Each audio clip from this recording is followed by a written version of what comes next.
Hey, I'm Decathlon Gamer. Welcome back to Tennis Manager 23. This is episode number 22. Construction of our restaurant is now complete, so we're going to get a big influx in cash. It's almost the end of the month. I still don't quite know how that works when you immediately get it, whether you only get partial benefit, when it finishes late in a cycle, or whether it's immediate. It's probably immediate on the impact, I would think, so we should be getting more money right away. We're already sitting on 135, so we'll wait until the start of March and see if there's any upgrades that we can't get at this point in time. We might have to wait a little bit longer before we have the money, but it's early in the year to be turning around and reinvesting already. So finances are going pretty quickly in the right direction. Men's Tour, latest rankings, World Cup, biggest climb coming from Netherlands into the top 10, but the US is number one with 33 titles, just ahead of Australia's 28. But it's a women's tour we're now worried about. We've moved out of the junior ranking. That's not to say that we're not going to have another young player at some point who will compete there, but right now, while we have two young players, they're both into the senior ranks and no longer in the juniors. So paying attention to the women's tour, the US is number one in the rankings by actually quite some margin, more than double Spain, who currently sits number two, 5 spots up from where they were, and actually the biggest climber, along with Belgium and Germany in the upper end of the rankings. But it's the US with 21 victories and by far the most titles. There's been fewer women's titles overall. In fact, only 12 nations even have one to their name. South Africa through Switzerland, behind the face cam there, all are sitting on one title. Switzerland's 2022 for their title. Germany has 2, France have 3, Italy 4, Russia and Spain have 5, Australia 7, and the Czech Republic with 11, the last one coming in 2018.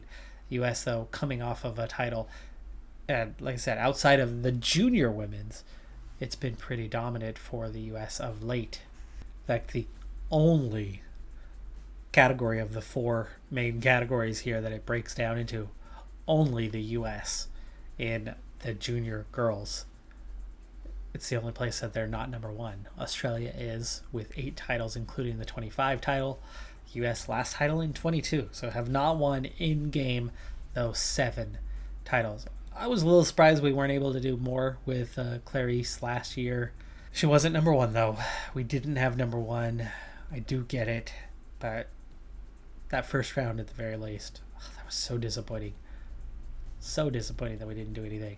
Very much a 3-horse race. These days, can't say that I'm not happy to see Russia fail. I had nothing wrong with them for a number of years, despite all that history. But, yeah. Their sporting history, their political, military history of late, not a good place. But with those qualifiers happening this week, it's an off week for us, as neither of our players are going to be involved. Plus, the US is not involved in the qualifiers anyway. We're going to get absolutely hammered, but I'm going to say yes. We've had an invite to the Miami Open. 1,000 level. We're talking about big time. This is the next step below the Grand Slams.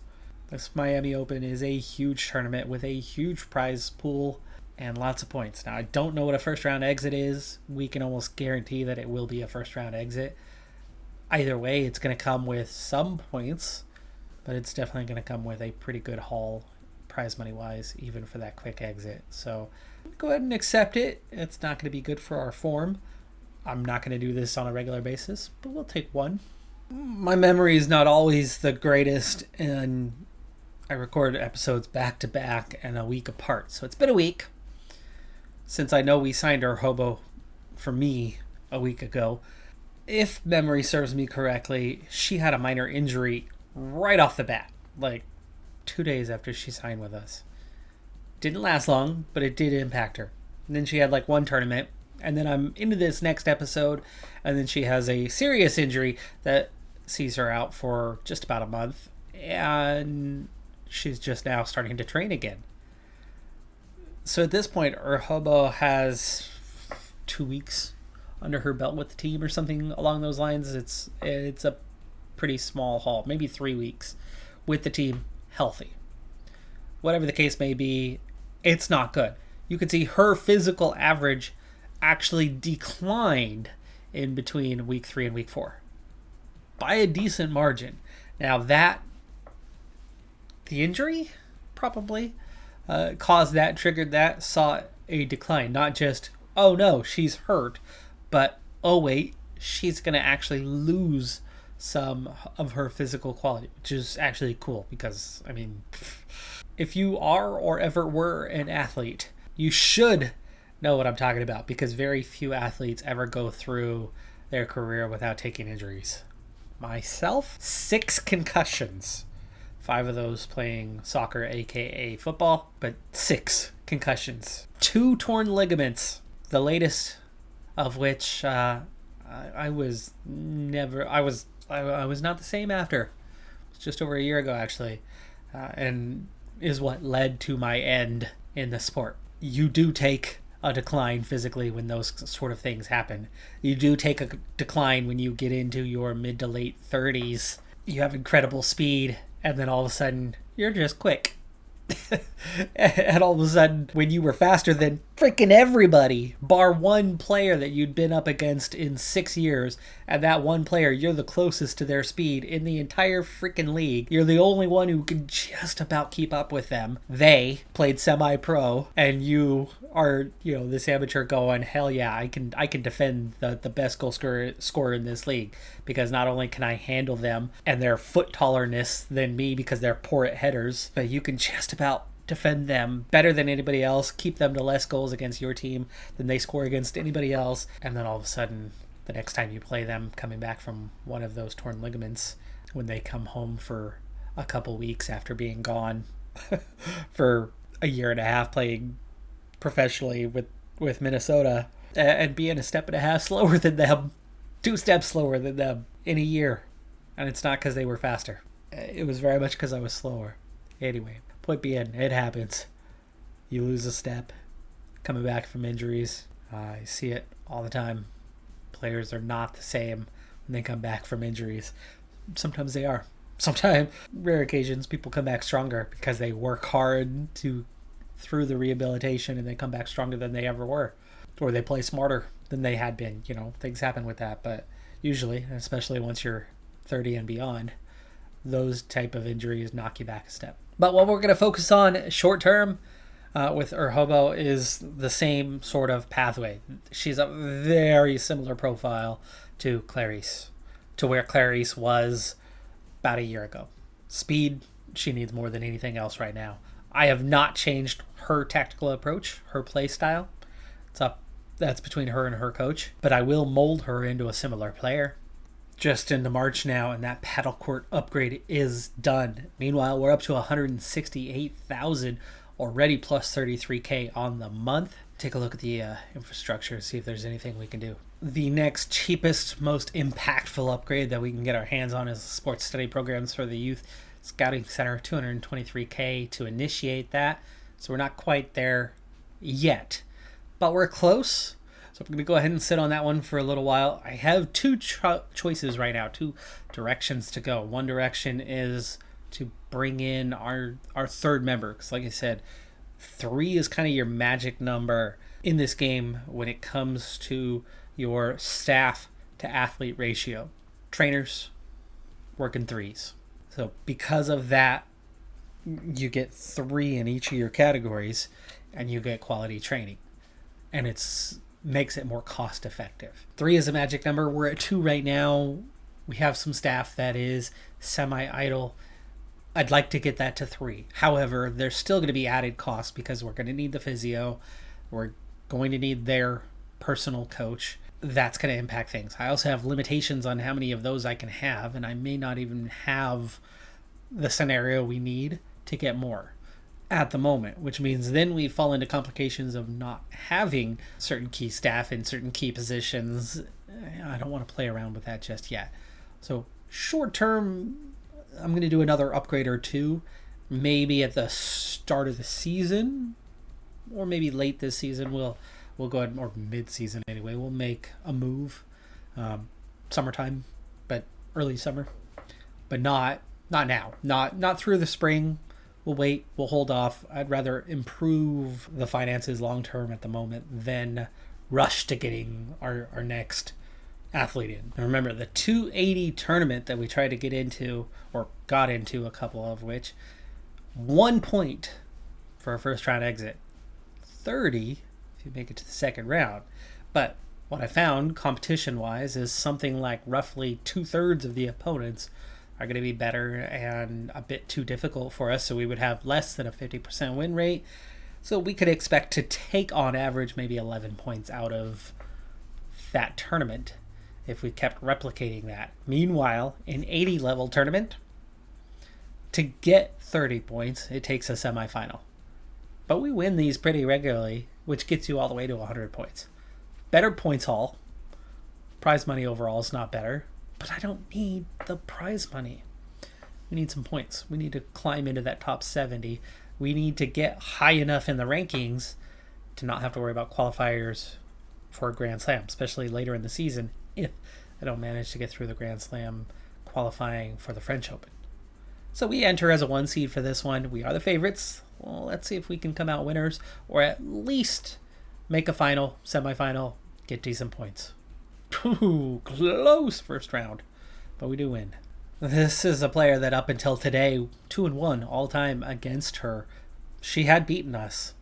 We're now substantially better than her and beat her quite comfortably this time around. It's good to see that sort of progress showing up as we've now played a number of seasons and we're crossing paths with some former opponents.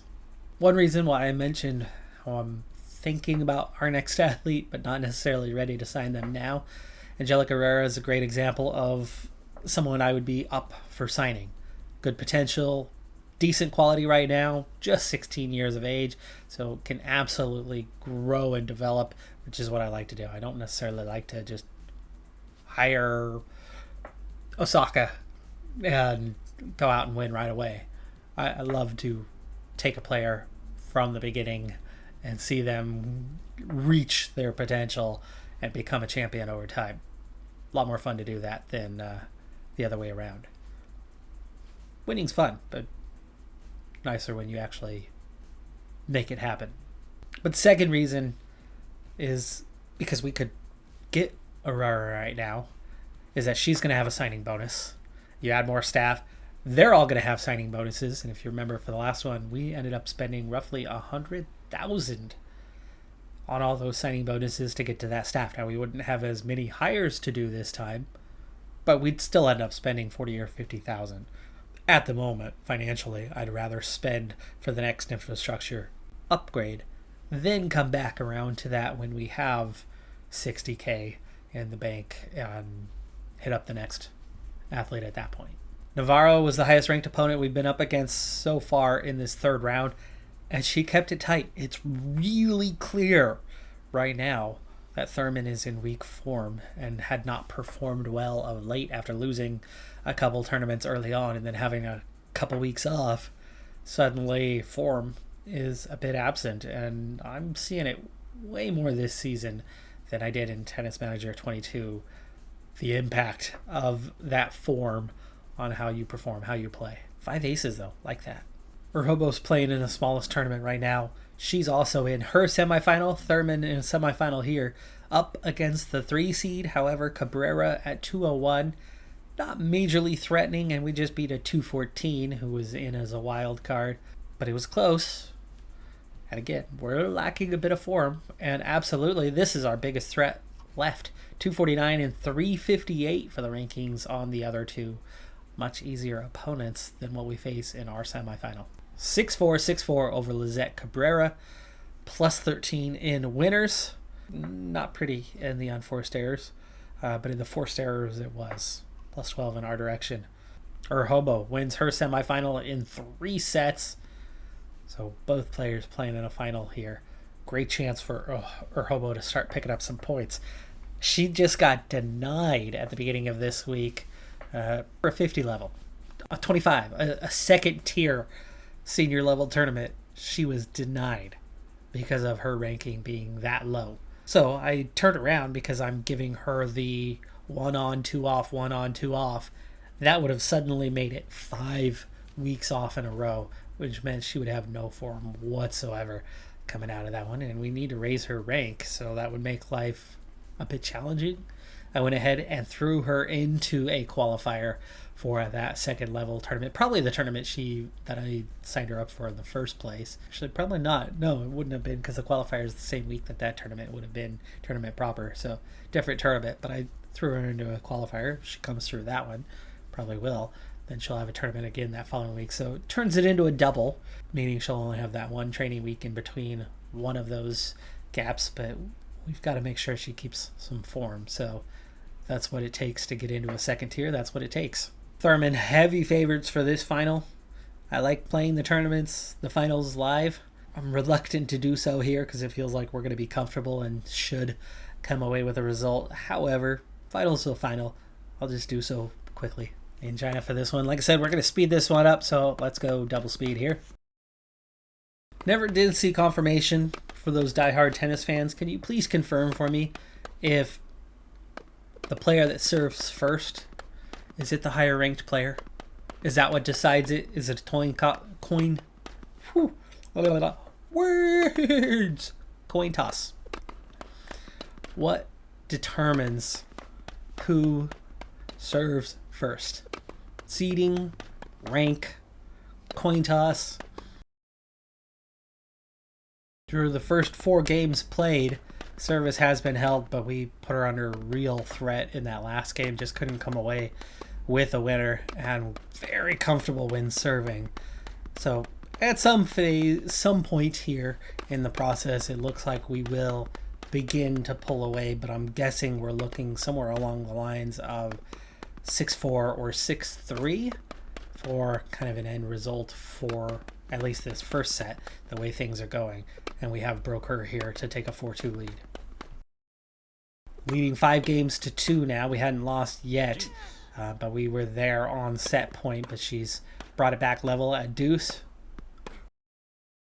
Dying moment of that game there.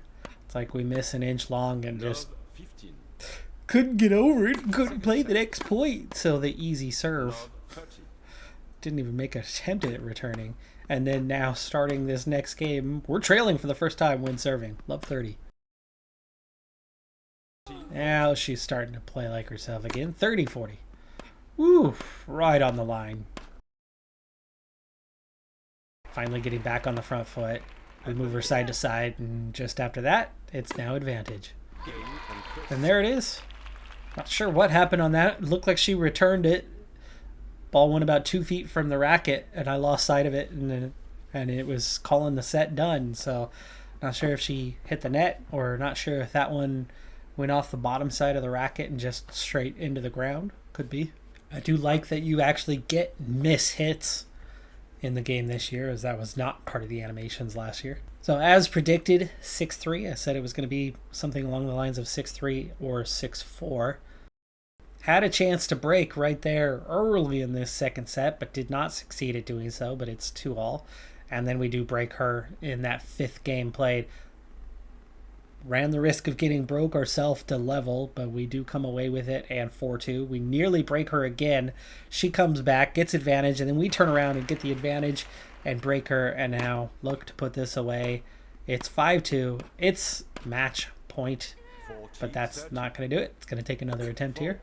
Oof, just over the line there, and just over the line there, and that does it. Got the winner, got the tournament. Yeah, it felt like this one would be comfortable. We know the range of players that give us trouble. Top 150, we can beat most of those 1 to 150s most of the time, but occasionally somebody's going to knock us off in there. Seems like outside of the top 150, though, we are pretty consistent. Playstyle really, really helps with that, I think. If you're aggressive, if you really get after it, you're going to have good days, bad days, and anybody could beat you. Anyone. But when you play defensive the way we do, when we focus on the attributes that we do, you cut down on your mistakes. And when you're cutting down on your mistakes, there's going to be less bad days. You're going to be consistent. And that consistency is going to allow you to move up the rankings in a solid way. It's going to allow you to beat a lot of opponents. It's going to allow you to not be beat by a lot of opponents, but it's also going to put you in a tricky situation. Those best opponents, you don't have enough in your game to beat them. So that's something we'll have to work towards eventually. But like I said, right now we're in that good tier when it comes to the physicals. We need to hit the great tier before we can start worrying about finding a way to beat the best players. And Hobo has won her final as well, 6-4, 6-1. Smaller tier, smaller tournament, but it is a victory, and it's going to be a lot of points. She jumped 71 spots in the rankings now, 776. Currently tired. I trained her really hard last week on her physicals, on her speed, but suddenly shape is excellent for both. Morale is beaming. Thurman is fresh. We'll make sure that Hobo gets there as well, but that ranking up to 77th and 776. Up 7, up 71. Lots of 7s right now. It's our lucky day.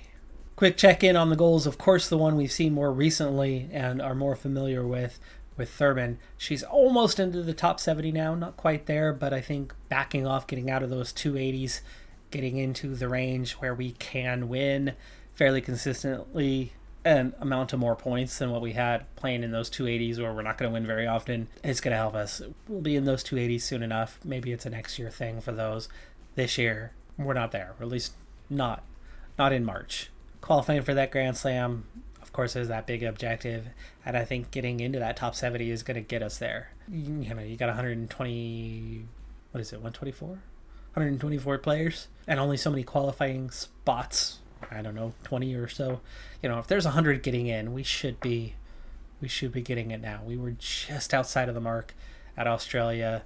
We're up 30 spots, 40 spots from where we were at that stage. But our Hobo's the one we haven't had a look at yet to see what her goals are and how we can achieve those. So I suppose it was just a couple episodes ago that you looked at that, but memory, I don't quite remember. Top 100 for the US, we're up to 119. She's already okay. She's content with 119. Winning one title, 80 level and above. So that is one target that we're going to have to get after. She also wants to qualify for a Grand Slam. I'm not thinking about the French Open as that option. Very much focused on a late season and through qualifiers for her to potentially achieve that. But definitely not yet. Rank 776. Has not come up much at all, but again, those two injuries have really set back her season. And that's one thing that, I wish there was an option to kind of recalculate things based on that. We've seen Thurman find success. She wins a tournament at a level she's never won before. She instantly turns around and wants to renegotiate her contract.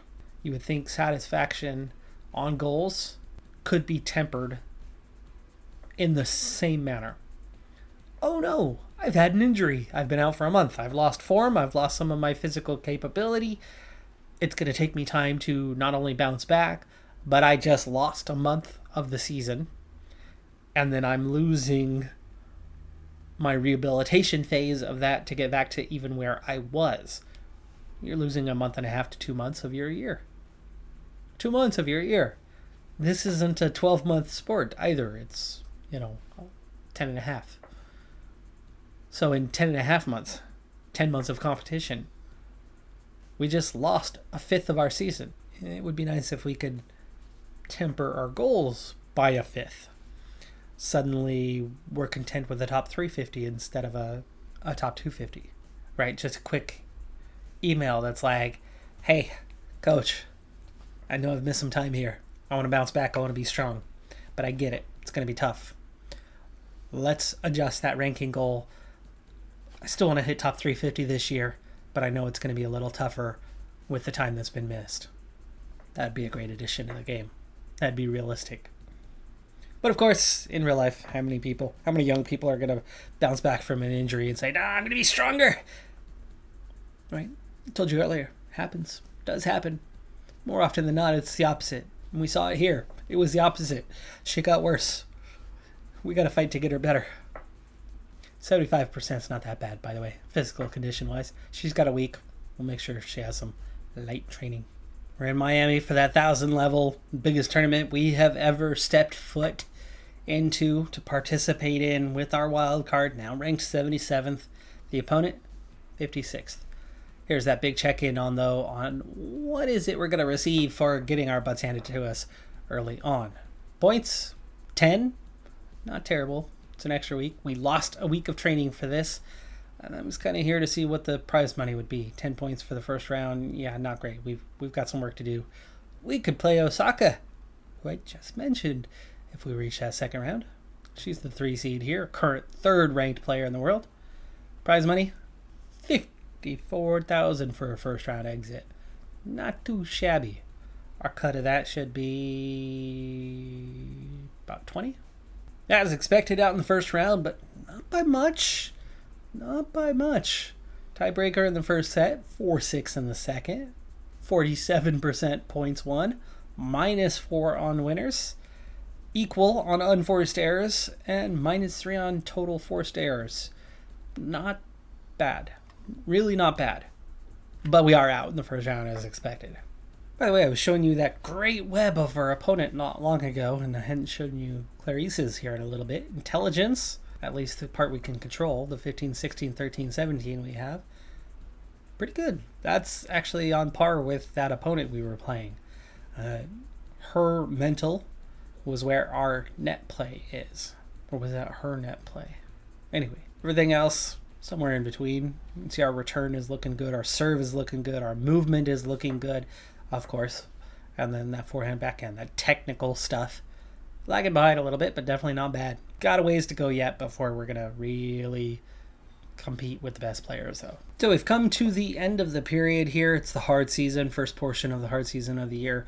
Ranking for Thurman has gone from 113 up to 81 with 300 points and 150,000 in prize money. Definitely more than anything we had seen previously. So that little icing on the cake is getting better. But her portion of that getting a little smaller. But anyway, tournaments played was 6, won 3 of them. 15 of 18 matches won with an 83 percentile win percentage. Looking good. Looking good. Hobo, numbers not as nice. Smaller tournaments, but she is starting to do okay. And remember, one of her losses was a withdrawal. Or was it 2? Or were both of her losses withdrawals from injury? Maybe. So her ranking is worse than it was. She's down 53 spots. It's only 12 points. 1, 7.4K. Tournaments played was 3, 7-9. Okay, it didn't even... No, yeah, because there's a win in there. But 78% is good. What we need to do, though, is we need to get her into that next tier of tournament to see her ranking start to go up a little bit faster. But she's got to have a little success to go up, to get into those, to go up. And I was looking to have that portion of the season already in the books and have her starting to play in bigger tournaments by this point, which hasn't happened, but that's been due to those injuries. Coming up on the end of March here, so things are going well with Thurman. We are close to our goals with a whole lot of season left to go. Hobo, because of those injuries, got a long ways to go yet. So we may have to reassess how we approach that, but for now I think we're looking just about okay. With the turn of the month also coming, we'll be at about 230,000 soon enough. So somewhere in the month of April, we should be able to get that next infrastructure upgrade on the way, if I can remember it, because we're going to wrap this episode up, and it's going to be another week before I sit down and play Tennis Manager once again. But that's going to do it for this episode. I'm Decathlon Gamer. Like, comment, subscribe, and I'll see you next time. Have a good one. Be safe out there. Bye for now.